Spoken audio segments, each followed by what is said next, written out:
예, 금요일 묵상의 시간입니다. 실패를 쓰레기로 만들겠는가, 디딤돌로 만들겠는가? 실패를 쓰레기로 만들겠는가, 디딤돌로 만들겠는가? 자, 이런 제목으로 이번 주간 마지막 묵상 함께 나누겠습니다. 자, 어제까지 우리는 예레미야 애가서를 읽어가며, 살펴가며 그 내용에 대해 이해할 수 있는 역사적인 배경, 그 여러 가지 남유다 왕국, 그 왕과 방백, 백성들 속에 있었던 그런 문제들이 무엇이었는가 생각해 봤습니다. 자, 그래서 예레미야 애가서 같은 경우는 우리가 살펴오던 역사적 사건과 또 이번 주간 묵상을 통해 말씀드린 그런 역사적 배경들을 잘 기억하면서 읽으면 충분히 이해할 수 있는데, 한 가지만 좀 살펴보려는 것은 우리가 이미 그릇된 길을 살아와서 피할 수 없는 그 징계가 왔을 때, 그러니까 남유다처럼 이제 북왕국처럼 결국은 패망하고 몰락할 수밖에 없을 때, 그런 상황에 왔을 때 우리의 바른 변화를 위해 우리는 뭘 해야 되는가라는 이 부분을 좀 잠시 묵상하기 바랍니다. 그러니까 1장에서는 지금 보면 고통받는 예루살렘에 대해 슬퍼했고 하나님의 자비를 구하는 간절함의 애가를 불렀는데, 2장에서는 그 파괴된 예루살렘에 대해서 하나님의 진노의 무서움과 예레미야가 보았던 그 비참한 모습으로 인한 고통스러운 예루살렘의 현장에 대해서 또 애가를 불렀고, 그리고 3장에서 예레미야는 자기의 정말 그런 걸 보는 비참한 심정, 그동안 너무도 괴로웠던 무거운 마음을 고백하는 걸 볼 수 있습니다. 그 1절에서 18절까지 보면 이 3장 1절부터 여호와의 분노의 매로 말미암아 고난 당하는 자는 나다라고 시작하면서, 그래서 그의 슬픔과 비참한 심정들, 하나님께서 주신 사명이 얼마나 무거운 것이었는지 탄식하며 아파하는 애가를 부릅니다. 그러니까 어떤 부분 안에서는 정말 내가 이 전하는 사명을 맡았는데 내가 전한 이 사람들이 바른 길로 가지 않으면 이게 얼마나 힘들어요. 그 어떤 면에서는 정말 하나님 앞에 원망스러울 수 있는 거죠. 근데 이제 그런 그 노래로 시작한 이 예레미야는 결국 그런 피할 수 없는 삶의 현장에서도 어떤 걸 보냐면, 하나님도 이거를 피해갈 수 없는, 하나님이 그렇게 능력이 있음에도 불구하고 이 길을 택할 수밖에 없구나라는 그 하나님의 그 의도, 하나님의 가슴 아픔을 보게 되는 거죠. 전능한 신이 잠깐 눈 감으면 될 게 아닌가 생각할 수 있는데, 하나님은 그렇게 하지 않고 이거를 이렇게 풀어갈 수밖에 없었던 하나님의 마음, 하나님의 그 질서, 하나님의 그 진실한 의도를 예레미야가 만나게 됩니다. 그래서 오히려 이제 그는 어떻게 되느냐? 그렇다면 우리가 어차피 받아야 할 징계고 이게 새롭게 되는 과정이라면 이건 피하고 도망칠 일이 아니다. 달게 받아야 된다. 우리가 바닥에 떨어졌다면 철저히 바닥에 쳐박았고 정말 거기서 진정한 하나님의 뜻을 알아야 된다. 이걸 외치죠. 그러니까 사람들은 보통 그렇잖아요. 잘못을 하고도 그에 대한 대가를 받는 걸 싫어합니다. 그러나 우리가 기억해야 되는 것은 우리의 죄악을 씻기 위해 하나님께서 주시는 징계라면 온전히 받아들이고 달게 받아야 된다는 거죠. 성도가 받는 징계는 어떤 거예요? 우리의 잘못된 것을 하나님께서 깎아내고 다듬어서 바르게 만드는 과정이기 때문에 그래요. 그래서 하나님의 징계 앞에 변명하고 피해서 될 일이 아니라고요. 하나님은 우리에게 감정적인 화풀이를 하는 분이 아니거든요. 오래도록 지켜보시고 기회를 주시고 바른 길로 가게 하시면서 그 안에서 필요한 것을 통해서 필요한 것을 우리에게 주시는 분이시단 말입니다. 자, 그런데 그럼에도 불구하고 끝까지 그 죄악을 고집할 때 우리는 결국 하나님의 경고대로 이제 징계의 단계에 가게 되는 거죠. 그래서 우리가 이미 지금까지 내 멋대로 달려온 것 때문에 징계를 받는다면 다른 방법이 없어요. 하나님의 그 징계를 통해 내가 변해야 돼요. 그것을 피하기 위해서 뭐 변명하고 핑계대고 엄살피, 이게 될 일이 아니라고요. 여러분 삶을 되돌아보십시오. 비록 징계가 아니고 오히려 바른 삶을 살아가도 우리는 곤고하고 어려운 삶의 환경에 구할 수 있습니다. 그때 우리가 취할 자세가 뭘까요?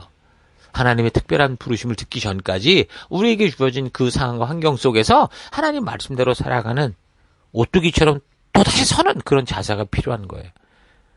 거기서 불평하고 변명하고 핑계대고 이래서는 안 돼요. 기도하며 이 상황과 환경을 피하게 해달라 이렇게 기도하지 말고, 이 상황과 환경을 통해 하나님 배우게 하시고 어떤 상황과 환경이 다가와도 이길 수 있는 믿음의 힘을 키우는 시간 되게 해달라, 그렇게 기도해야 돼요. 그러니까 하나님께서 보내신 성숙을 위한 훈련소라면 우리는 거기서 기꺼이 땀을 흘리고 하나님이 이 훈련을 통해 알게 하시고자 하는 하나님의 의도와 뜻을 바르게 깨닫고 알아야 되는 거예요. 참된 평안의 삶, 축복의 삶은 안전한 곳에서 누리는 게 아니라, 여러분, 장소가 아니라 강한 사람이 돼야 누릴 수 있는 거예요.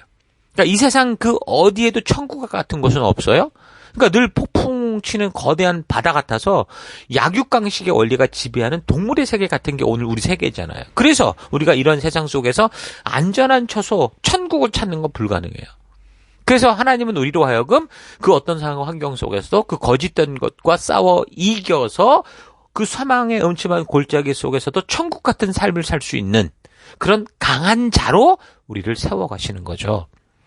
그래서 하나님은 우리를 구원하신 다음에 무균한 장소, 천국으로 가지고 데려가지 않았잖아요.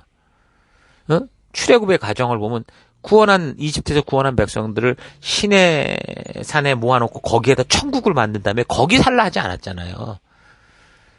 그들이 사명을 가지고 나아가서 살아가야 될 그 가나안 땅으로 그들을 보내셨는데, 그래서 그들이 거기 갔을 때 뭐 어떤 독을 마시고 어떤 해를 받을지라도 능히 하나님의 평안을 누리며 하나님 나라를 이룰 수 있는 그런 믿음의 사람으로 무장시키고 그렇게 세워서 그들을 보냈던 거죠. 생각해보면 정말 홍해를 건너고 시내산에서 정말 천국 만들면 되게 좋았을 거 아닙니까? 그러나 하나님은 이 구원한 백성들을 그곳 시내산에서 천국을 만들어 놓고 살도록 그렇게 하지 않으셨어요. 저들이 어떤 세상 속에 들어가더라도 단지 가나안이 아니에요. 가나안은 우리가 사명을 받고 살아갈 우리의 삶의 터를 말하는 거예요. 그곳에서 하나님 나라를 만들 수 있는 하나님의 군사로 만들어서 그런 사명의 땅으로 우리를 보내셨던 거죠. 그러니까 여러분과 제가 지금 살아가는 우리 삶의 모든 터가 바로 똑같은 원리가 적용되는 거예요. 그러니까 이 하나님과의 약속을 잊은 백성들이 어떻게 살아가든지 하나님은 지금 당장 이 백성들이 전쟁으로 인해 너무도 끔찍한 현실을 만나고 있다고 해서 갑자기 뭐 그런 환경을 기적처럼 바꾸고 이런 분이 아니라고요. 그런 최악의 환경에서 능히 이길 수 있고 오히려 그런 실패를 통해 그 최악의 환경 속에서도 하나님 나라를 세워갈 수 있는 백성답게 만들어 가시는 그 말씀의 가치를 따라 변화돼서 그 약속 가운데 나아가는 주의 백성으로 세워가시는 거예요. 자, 그래서 그런 하나님의 뜻을 알게 된 예레미야가 고백을 하는 거죠. 3장 19절. 내 고초와 재난, 곧 쑥과 담즙을 기억하소서. 내 심령이 그것을 기억하고 낙심되오나 중심에 회상한 즉. 잘 생각해보니 오히려 큰 소망이 있사오면 여호와의 자비와 긍휼이 무궁하심으로 우리가 진멸되지 아니하매이다. 이것이 아침마다 새로우니 주의 성실이 크도소이다. 내 심령에 이르기를 여호와는 나의 기업이시니 그러므로 내가 저를 바라리라 하도다. 무릇 기다리는 자에게나 구하는 영혼에게 여호와께서 선을 베푸시는도다. 사람이 여호와의 구원을 바라고 잠잠히 기다림이 좋도다. 사람이 젊었을 때 멍에를 매는 것이 좋으니 혼자 앉아서 잠잠할 것은 주께서 그것을 메우셨습니다. 그러니까 하나님이 주시는 징계의 짐을 졌다면 뭐라는 거예요? 잠잠히 그 짐을 지고 메고 묵묵히 걸으며 하나님의 의도, 하나님의 뜻, 하나님이 이끄시는 길을 바라보라는 거죠. 하나님의 징계를 받을 때 그것을 통해 하나님께서 고치고자 하는 것을 고치면 어떻게 한다는 거예요? 징계는 즉각 멈출 거다라는 거예요. 하나님의 징계는 뭐라고 그랬어요? 벌 주고 복수를 위한 게 아니고 그릇된 것을 고치고 바른 태도를 가지게 하기 위한 교육이기 때문에 잘못된 것을 버리고 바른 마음을 가진다면 그 징계는 멈추는 거예요. 고쳐야 될 사람이 그런 징계를 통해 고치겠다고 하는데 계속 고문처럼 고통스러운 징계를 계속 하면서 괴롭게 하는 사람은 없잖아요. 우리를 바르게 교육하려는 부모님의 마음이 그렇고 바로 그런 마음이 우리 아버지 하나님의 마음이니 징계를 통한 교육의 의미를 바르게 깨닫는다면 당연히 그 징계는 즉각 멈추는 거예요. 그리고 더 나아가 우리가 처한 징계의 환경과 상황 속에서 하나님께서 우리로 자라게 하시고 교육하여 알게 하시고자 하는 것을 바르게 알고 그 뜻대로 순종하는 삶을 살아간다면, 부르심을 따라간다면 우리는 더 복되고 축복된 삶으로 나아가게 될 거예요. 요술처럼 순식간에 바뀌지는 않지만 우리의 방향이 죽음에서 생명으로 바뀐다는 거죠. 이런 원리를 안다면 하나님께서 바벨론을 통한 포로 기간 70년으로 정하셨기에 그 기간이 다 차면 남유다를 바벨론 포로의 상태에서 구원해서 본토로 돌아오게 하신 게 아니라 저들이 그 기간을 통해서 꾹 채우면서 하나님의 의도를 깨닫고 알아서 하나님과 맺은 언약된 백성으로 그 자리에 서고자 했기에 그 포로된 상태에서 돌이킬 수 있었다라는 것을 우리가 짐작할 수 있는 거죠. 물론 온 백성들이 다 깨달은 것은 아닐 수도 있을 겁니다. 그러나 이 하나님과의 약속을 지켜가고자 하는 남은 자들이 이 사실을 깨닫고 바르게 서고자 할 때 그 포로된 상태로부터 회복의 길이 열렸을 거라고 봅니다. 그러므로 우리도 이 땅에서 새 언약 백성된 성도로 살아갈 때 우리에게 다가온 환경 속에서 우리를 바르게 교육하시고자 하는 일을 통해 하나님의 뜻을 온전히 깨닫고 기꺼이 그 말씀대로 내 스스로 고쳐야 될 것을 즉시 고치고 배워야 할 것을 빠르게 배워서 다른 어떤 것보다 하나님과 맺은 언약 백성된 삶으로 나아가는 우리가 되어야 됩니다. 바르게 고쳐주고 사명의 자리에 나아가 사명을 감당할 때 모든 게 바른 질서를 따라가게 돼 있어요. 그래서 예레미야가 계속 고백하죠. 3장 29절 입을 티끌에 댈지어다. 혹시 소망이 있을지로다. 때리는 자에게 뺨을 향하여 수욕으로 배불릴지어다. 이는 주께서 영원토록 버리지 않으실 것임이며 저가 비록 근심케 하시나 그 풍부한 자비대로 긍휼히 여기실 것임이니라. 주께서 인생으로 고생하며 근심하게 하심이 본심이 아니도다. 그러니까 예레미야가 노래하는 거예요.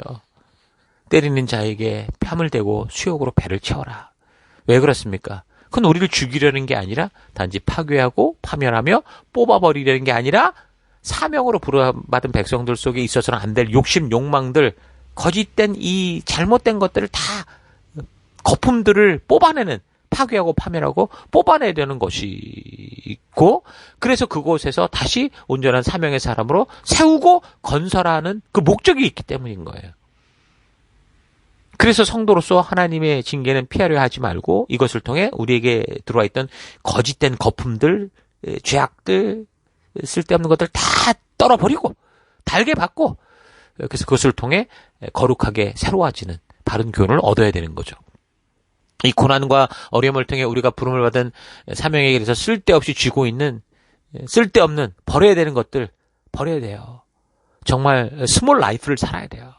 하나님과 맺은 언약 백성으로서 반드시 준비해야 되고 취해야 될 것을 취하고 무장하는 여행자로서 필요한 것만 가지면 되지 거기에다가 온 살림살이를 다 끌고 갈 필요가 없다는 거죠. 핑계와 변명이 성도를 몰락의 길로 이끄는 겁니다. 그러나 우리의 부족함에도 순종의 길로 나아가고자 한다면 그거는 회복의 길이에요. 성도의 부흥을 이끄는 거죠. 하나님의 본심은 우리의 축복이라는 거 잊지 마십시오. 하나님의 진노는 이 백성들이 말을 듣지 않으니까 복수하는 게 아니고 당신의 자녀인 우리가 축복의 길이 아닌 스스로 죽음의 길을 걷기에 그곳으로 가지 말라고 하시는 사랑의 급박한 외침이요 빨리 돌아서야 한다는 간절한 외침인 거예요. 하나님의 계획 속에 그 백성들을 고난과 고통의 골짜기로 데리고 가는 건 없습니다. 첫사람 아담과 하와부터 저들이 하나님을 오해하고 의심하고 자기 욕심대로 사는 것을 고집함으로 결국 이 세상 속에 고난과 땀 흘림과 고통이 시작되는 거예요. 그런 욕심을 끝까지 고집하여 하나님이 만드신 첫 세상이 물로 심판을 받아 사라졌고 또다시 그 폐허 속에서 하나님은 믿음의 사람을 통해 새로운 이 세계를 시작하시는데 저들이 또다시 바벨탑 사건으로 하나님을 오해하고 의심하고 자기 욕심대로 사는 길을 고집함으로 말미암아 이 세상이 끝없는 지옥의 길이 됐고 그렇게 됐다는 거죠. 그리고 그 후에 이제 믿는 자들의 모임이 시작이 되지 않습니까? 아브라함으로부터 시작되는 믿음으로 살아간 자들을 통해서 하나님은 믿음의 나라, 하나님 나라를 이루어 가시는데 그걸 계속 보여주셨던 거예요. 저들이 잠깐 위기를 피하게 했던 이집트에 400년 동안 머물면서 완전히 세상의 노예가 되어 죽을 뻔한 거를 하나님이 또 전적으로 구원해서 드디어 이제 시내산에 그들을 모아서 열방의 창조주로서 하나님이 꿈꾸셨던 하나님 나라를 이루어가는 그 약속들을 주셨고 그래서 하나님 나라를 이루게 하신 거죠. 그렇게 건국된 이 이스라엘 민족이 860년의 세월이 지나면서 결국 그 믿음, 그 부르심의 삶으로부터 하나님의 법도와 규례와 명령의 가치를 따라 살아가는 하나님 나라의 삶의 도를 잃어버리고 저들의 욕망과 욕심을 따라 고집스럽게 걸어가므로 결국 이 세상 속에 짓밟히고 만 겁니다. 자, 이런 마지막까지 보여주는 게 예레미야서이고 예레미야 애가서인 거죠. 자, 이런 역사적인 흐름들을 잘 기억하시면서 이 예레미야 애가서를 읽어가기 바랍니다. 성령께서 여러분 중심 속에 분명한 하나님의 그 음성을 들려주시고 하나님의 진정한 뜻, 그 가슴 아픈 하나님의 그 마음을 보여주실 거예요. 자, 여기까지가 이제 구약의 한 단락이 될 수 있겠죠. 출애굽 간격으로 시작했던 언약으로 시작했던 민족이 결국 그 깨져버리고 예레미야 슬픈 노래로 막을 내리는 것. 자, 이제 계속해서 이제 바벨론의 포로되는 가운데, 그럼 하나님이 어떻게 하실 것이냐. 이렇게 이제 언약의 대상이 다 파괴됐고 몰락했으니 끝났냐. 그게 아니라, 이제 하나님이 어떻게, 그 가운데도 이끌어 가시는가 이제 우리가 살피게 되는데 그 다음 주부터 이제 에스겔서를 살피게 됩니다. 에스겔서는 남유다 몰락 직전의 과정과 그 몰락 과정에서 바벨론으로 포로로 잡혀간 그런 사람들을 통해서 이 몰락에 이르게 되는 내부 사정, 이 남유다의 이 거짓 비밀들. 그래서 하나님이 세우시는 믿음의 나라가 끝나는 게 아니라 어떻게 계속해서 하나님은 이 거짓 없이 이 거룩한 나라를 이루어갈 것인가 하는 그런 내용들이 나오게 됩니다. 차분히 읽으면서 잘 준비될 수 있기를 바라요.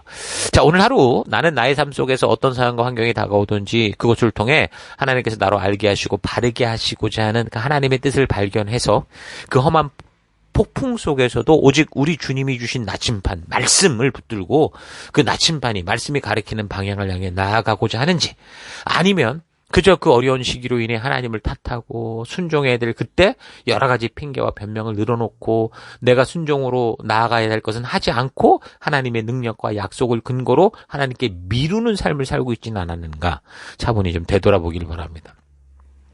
하나님 앞에서 그 어떤 것도 무익한 것은 없어요. 심지어 우리가 고집한 욕심으로 만든 최악의 결과물이라도 하나님 앞에서 그 말씀의 가이드를 따라 바르게 서고자 한다면 그거는 너무도 귀한 디딤돌이 될 수 있어요.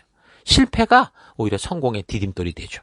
우리가 만들어낸 이 쓰레기를 가지고 하나님은 너무도 귀한 에너지로 만들 수 있는 분이십니다.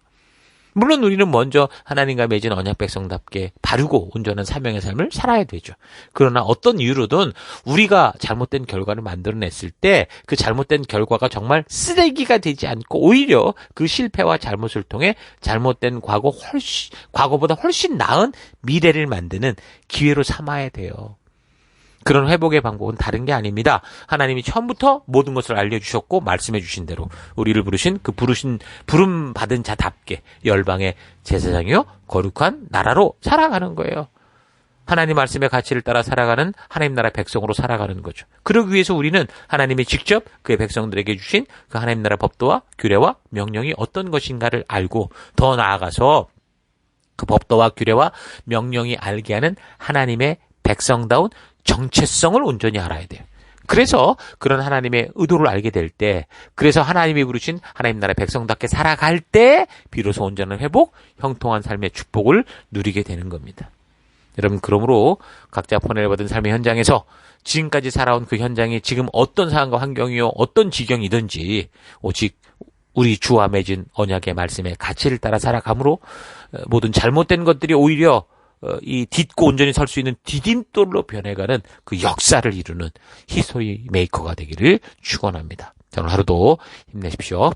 잠시 기도하겠습니다. 하나님께서 우리를 향한 생각은 재앙이 아니라 평안이라 하시는데 내 욕심에 빠져 하나님의 그 선하신 사랑과 은혜를 오해하고 왜곡하며 하나님의 뜻대로 내가 변하는 게 아니라 하나님을 내가 원하는 대로 움직이려 했던 삶을 회개합니다.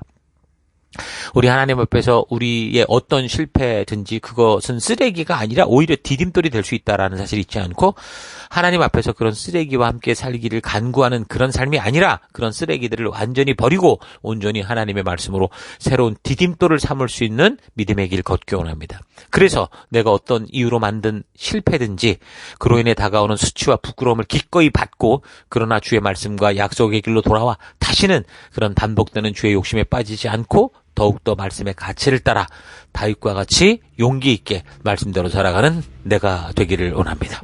오늘도 그 길로 이끄시고 늘 그 길로 함께 하신 하나님께 감사드리며 예수님 이름으로 기도했습니다. 아멘.